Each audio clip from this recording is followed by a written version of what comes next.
कपड़े सुंदर है।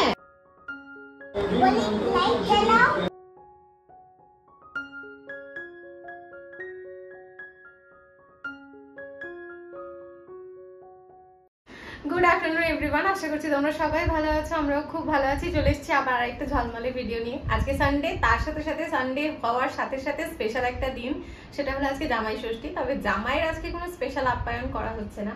আমি প্রত্যেক বছর চেষ্টা করি যে বাপের বাড়িতে ঘুরতে না গেলেও এই দিনটা রিকির জন্য গুছিয়ে থালা সাজিয়ে খাবার দাবার বানাই, ওর সামনে দিই, ও বেশ খুশি হয়। কিন্তু এবছর না তো বাপের বাড়ি যাচ্ছি আর না কোনো স্পেশাল অ্যারেঞ্জমেন্ট রয়েছে, কারণ কালকেই আমরা বেরোবো। আমাদের ভ্যাকেশন যেটা প্ল্যান করা ছিল, তো কালকে সোমবার, কালকে আমাদের ট্রেন 3টে নাগাদ, তো কালকে বেরোবো। তাই আর কি আজকে কোনো কিছু রিচ খাবার বানাইনি, একদম পাতলা হালকা খাবার বানিয়েছি। খাওয়া দাওয়া হয়ে গেছে। এখন কৃষুকে যে সানস্ক্রিনটা লাগিয়ে নিয়ে বেরোবো। একদম লাস্ট মুভমেন্টের কিছু কেনাকাটি আমরা ভুলেই গেছিলাম, তো সেই জিনিসগুলো কিনে নিয়ে আসবো। তারপর সন্ধ্যেবেলায় এসে ব্যাগ প্যাক করবো। চলো বাবা আসো, সানস্ক্রিনটা লাগিয়ে নাও। জামাই ষষ্ঠীর থালাটা আজকে এরকমভাবেই সাজিয়েছিলাম, সব নিরামিষ পদ, তবে এইভাবে সাজিয়ে দেওয়াতে জামাই কিন্তু ভারী খুশি হয়েছিল। ভাত, তার সাথে উচ্ছে লাউ দিয়ে তেঁতোর ডাল বানিয়েছিলাম, সর্ষে পোস্ত দিয়ে ভেন্ডির একটা ঝাল মতন বানিয়েছিলাম, ডুমুর ডুমুর করে আলু কেটে একটুখানি পোস্ত দিয়ে ভাজা মতন বানিয়েছিলাম, আর একটু লাড্ডু দিয়েছিলাম। তাই किधर भागला था, কিভাবে ভাজ किधर भागला था और कौन भागला था पता नहीं। হ্যাঁ बैठ। ঠিক আছে। সকাল থেকে রাত কৃষু বাবা এইভাবেই নানান রকমের হাজি ভাজি গল্প ওর মা বাবাকে শোনাতে থাকে। আমরাও বেশ আগ্রহ নিয়েই শুনি, কারণ বাচ্চারা যখন গল্প বানিয়ে বানিয়ে শোনায়, যদি আমরাই না শুনি তাহলে না ওদের মধ্যে কনফিডেন্স আসে না। তাই আর কি ওরা যার যেরকম মানে গল্প বলে সেটা আমি শোনার চেষ্টা করি, ওকে আবার উত্তর দিই, ওকে বোঝাই। এইভাবেই চলতে থাকে আমাদের পুরো দিনটা। দেখতেই দেখতে চলে এসেছি জুডিওতে। যাই এবার ভেতরের দিকে। মোটামুটি অনলাইন অফলাইন দু জায়গা থেকেই আমরা অনেকগুলোই শপিং করেছি, তবে শেষ মুহূর্তেও কেন জানি না মনে হলো যে আরেকটা টি শার্ট কিংবা টপ হলে ভালো হবে, তাই আর কি চলে এসেছি জুডিওতে। আর আগে একদিন শপিং করতে এসে না বেশ কিছু জুয়েলারি আমার পছন্দ হয়েছিল, সেদিন লেট হয়ে গেছিলো বলে আর নেওয়া হয়নি, তো সেই জিনিসগুলো কিনবো বলে এসেছি। কৃষু আবার এখানে দেখো কত সুন্দর কাজকর্ম শুরু করে দিয়েছে।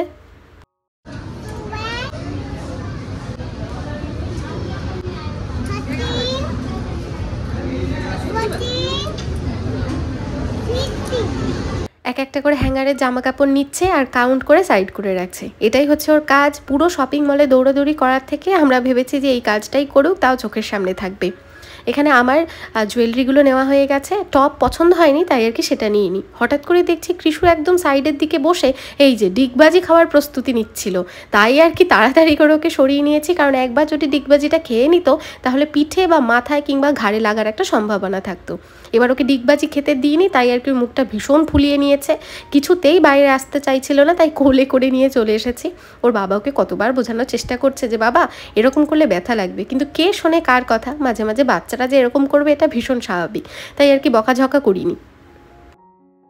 তারপর যখন বাইরে নিয়ে এসেছি, বাইরে এসে আবদার ও নাকি জুস খাবে। এবার জুস বলতে ওর কাছে হচ্ছে আখের রস, আর গরমকাল তো দুপুরবেলা বেরিয়েছি, তাই ভাবলাম আখের রসটা খাওয়াই যেতে পারে। 3 গ্লাস নিয়ে নিয়েছি। আর এই আখের রসের দোকানটা প্রায়শই আমার ভিডিওতে তোমরা দেখে থাকবে। এইখানের আখের রসটা না ভীষণ পিওর হয়, মানে একদম জল মেশানো থাকে না, বরফ খুব একটা মেশানো থাকে না, তাই প্রায়ই আমরা এই দোকানটা থেকেই আখের রস খেয়ে থাকি। দুপুরবেলায় অন্য কোনো খাবার আর ভালো লাগে না, যা পরিমাণে গরম পড়েছে, এই জুস কিংবা জল ছাড়া বাইরে বেরিয়ে অন্য কোনো কিছু খেতেই মন চায় না। 3জনে খেয়ে নিয়ে ডিমার্টের রোডটায় চলে এসেছি। এবার ডিমার্টের সামনে অনেকগুলো এরকম ছোটো ছোটো দোকান বসে, যেখানে টি শার্ট টপ বেশ কম রেঞ্জে ভালো ভালো পাওয়া যায়। তো প্রথমে আমার এই নীল কালারের টি শার্টটা বেশ পছন্দ হয়েছিল, তো আরও 2-1টা দেখতে দেখতে ফাইনালি পেয়ে গেছি একটা মনের মতন টি শার্ট। বাড়িতে আসলাম খানিকক্ষণ আগে। বাড়িতে এসে কৃষুকে একটু ফ্রেশ করিয়ে সামান্য কিছু খাইয়ে ঘুম পাড়িয়ে দিয়েছি। আর কৃষুর বাবাও সাথে সাথে ঘুমিয়ে পড়েছে। আমার কিছু কাজ রয়েছে, একটা ভিডিও এডিটিং রয়েছে, সেটা করব, তারপর একটুখানি ঘর পরিষ্কার করবো। আজকে আর সকাল থেকে এখনো ঘরের দিকে হাত বাড়াতে পারিনি। আমার এক সাবস্ক্রাইবার আমাকে জিজ্ঞেস করেছিল যে দিদি আহমেদাবাদে কি জেপ্টো কিংবা ব্লিঙ্কিট এই ধরনের সার্ভিস অ্যাভেলেবেল নেই, কারণ আমি অনেক সময় সকালবেলা ভিডিও বানানোর সময় বলে থাকি যে ঘরে এটা শেষ হয়ে গেছে, ঘরে ওটা শেষ হয়ে গেছে। আসলে সব কিছুই রয়েছে, জেপ্টো বলো, ব্লিঙ্কিট বলো, কিংবা এই ফ্লিপকার্টের 6 মিনিট ডেলিভারি সিস্টেম, সমস্ত কিছুই আছে। তবে আমি সবসময় এই অ্যাপগুলো ইউজ করি না, কারণ এই অ্যাপ থেকে ইউজ করার জন্য মিনিমাম ওই 100 কিংবা 60, 70, 80 টাকা জিনিসপত্র কিনতে হয়, না হলে ফ্রি ডেলিভারি হয় না। আর ডেলিভারি চার্জ দিয়ে নিয়ে আসতে কোনো জিনিস আমার ভীষণ গায়ে লাগে, তাই সবসময় ইউজ করি না। আর প্রত্যেক সপ্তাহে সংসার চালানোর জন্য আমার না একটা অ্যামাউন্ট ডিসাইড করা থাকে যে এই টাকাটার মধ্যেই আমি এই সপ্তাহটাকে চালাবো, এইভাবে চালাবো। তাই আমি চেষ্টা করি যে এই সমস্ত অ্যাপগুলো খুব একটা ইউজ না করতে। মানে একটা জিনিস তো নেওয়া যায় না, একটা জিনিস নিতে গেলে তখন 3-4টে জিনিস একসাথে নিতে হয়, সেটা আমার কাছে আননেসেসারি মনে হয়। খুব দরকার না হলে কিংবা 3-4টে জিনিস যদি ঘরে একসাথে শেষ হয়ে যায় সেক্ষেত্রেই আমি এই অ্যাপগুলো ইউজ করে থাকি। কৃষুকে এখানে একটুখানি আমি পিনাট বাটার দিয়ে ব্রেড দিচ্ছি, এটাও টিফিন মতন হয়ে যাবে। আর কৃষুর বাবা আর আমার জন্য একটুখানি এই যে কিষানের জ্যাম একটু আগে অর্ডার করলাম, এটা ব্রেডের মধ্যে লাগিয়ে নিয়েছি। 3জনের এক একটা করে মানে দুটো করে ব্রেড নিয়ে নিয়েছি। এটা দিয়ে আমাদের আজকে সন্ধ্যের টিফিনটা হয়ে যাবে। থালাটা নিয়ে আসতে না আসতে দেখছি কৃষু আবার কম্বল চাপা দিয়ে শুয়ে রয়েছে। একেতেই গরম, তার মধ্যে যে কম্বলের ভেতর শুয়ে আছে কিভাবে কে জানে। বাজে এখন 7:45 মতন, আর বাইরে প্রচন্ড পরিমাণে মেঘ করেছে। কৃষু আর কৃষুর বাবা একটু নিচে গেছে ঠাকুরের জন্য একটুখানি ধূপকাঠি, একটুখানি ওই কি বলে প্রদীপ জ্বালানোর যেই পোলতিটা হয় সেইটা আনার জন্য। আর আমি চটজলদি আমাদের যে সমস্ত জিনিসপত্র ব্যাগে লাগবে সেগুলো একটু বের করে রাখবো। কৃষুর বাবা এসেই প্যাকিংটা শুরু করবে।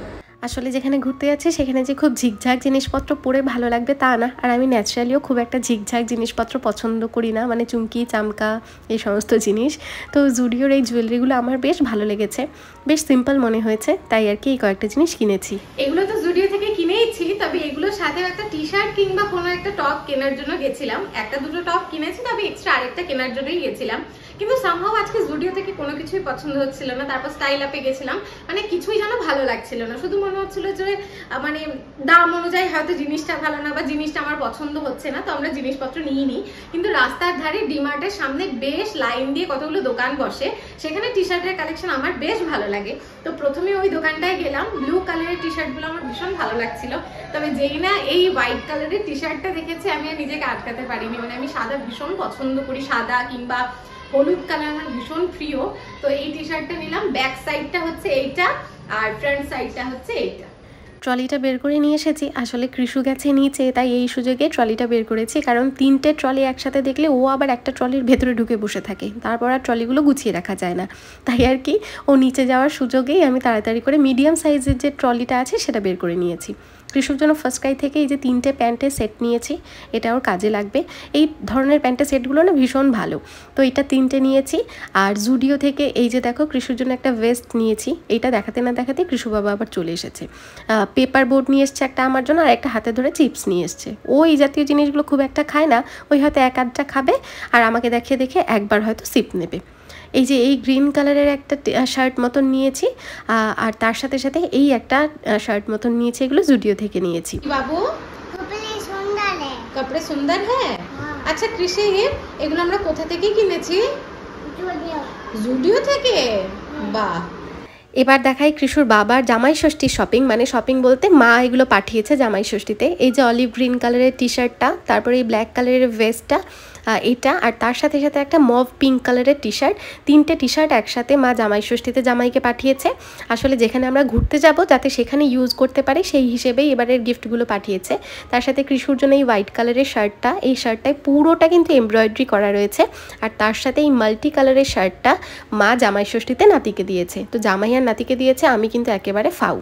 এবার ব্ল্যাক কালারের এই ক্রপ টপটা আর তার সাথে এই শর্টটা কিনেছি আমি জুডিও থেকে, যেখানে ঘুরতে যাচ্ছি সেখানে পরবো বলে। কৃষু তো জানোই যে এই ট্রলি নিয়ে খেলতে ভীষণ ভালোবাসে। যখন আমরা প্রথমবার এই ট্রলিগুলো কিনেছিলাম তখনকার ভিডিওগুলোও চ্যানেলে আছে, তখনও কৃষু এই ট্রলিগুলো দেখলে এরকমই এক্সাইটেড হয়ে পড়তো, আর এখনও ঠিক তাই, ট্রলি দেখলেই একেবারে লম্ফঝম্প শুরু করে দেয়। এই একটা ওয়ান পিস কিনেছি, এটা মিন্ত্রা থেকে কিনেছি, ভীষণ সুন্দর ওয়ান পিসটা। তো এটা আমি যেখানে ঘুরতে যাচ্ছি সেখানে একদিন পরবো, তারপর দেখাবো যে ওয়ান পিসটা কেমন লাগছে। জিনিসপত্র কিনেছি, তবে খুব যে দামি কিছু কিনেছি তা না, মোটামুটি বাজেট ফ্রেন্ডলি সব জিনিসপত্র কিনেছি। এই একটা ক্রপ টপ কিনেছি, একটা ওই কোয়ার্ড সেটের সাথে পরবো বলে। এই হলো কোয়ার্ড সেটটা, এটা মোডা রাপিডোর একটা কোয়ার্ড সেট, এটাও আমি মিন্ত্রা থেকে নিয়েছি।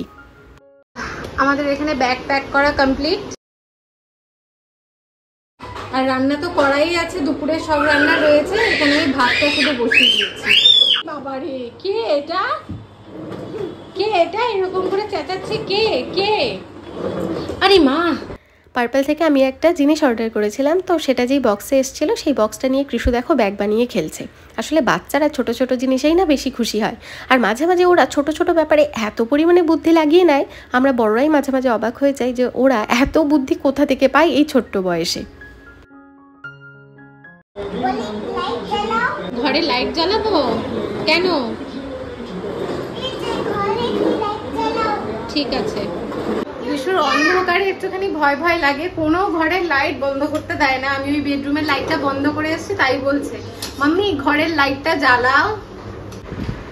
ওরে বাবা, এখন তো আবার সিআইডি চালু হয়েছে শনি রবিবার করে, ওই 10টা থেকে আমরা সিআইডিটাই দেখি।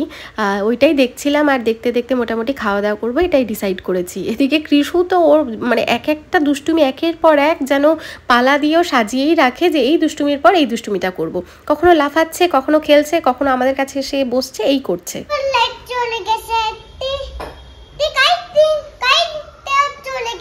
কারেন্টটা চলে গেল, এবার কি হবে? হ্যাঁ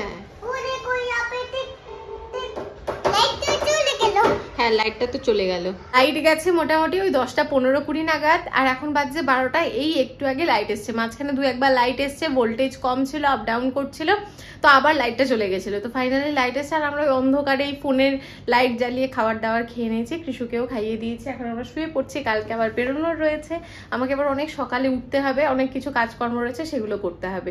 তো আজকে ব্লগটা এখানেই শেষ করছি। যদি কিছু ভালো লেগে থাকে তাহলে অবশ্যই লাইক আর কমেন্ট করে জানাতে ভুলো না।